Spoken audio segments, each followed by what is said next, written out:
Dans le cadre d'un accord avec la Tunisie, l'Italie s'engage à accueillir 4000 travailleurs tunisiens pour soutenir le pays dans la gestion de la pression migratoire à ses frontières, conformément à ses engagements antérieurs.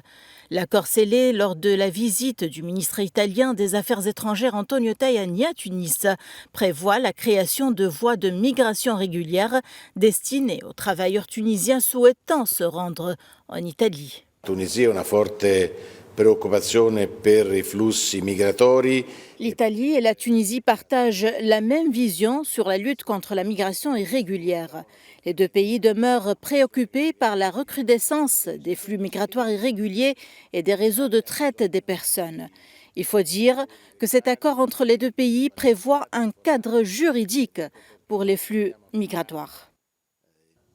Le ministre italien des Affaires étrangères a annoncé qu'un sommet aurait lieu en Tunisie dans les prochains jours et s'inscrit dans le cadre de la poursuite du chemin de Rome en matière d'immigration clandestine, au moment où les organisations civiles critiquent ce qu'elles considèrent comme la soumission tunisienne aux pressions italiennes et européennes.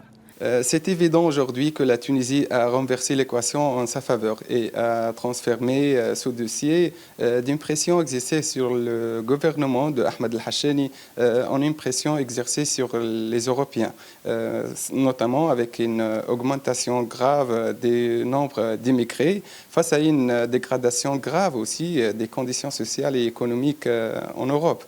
Finalement, l'Italie est obligée de signer cet accord pour réduire le nombre d'immigrés parce qu'il s'agit aussi d'une promesse électorale avant tout. À noter que les arrivées de migrants maritimes en Italie ont presque doublé en 2023 par rapport à la même période en 2022, avec environ 140 000 personnes arrivant à terre jusqu'à présent.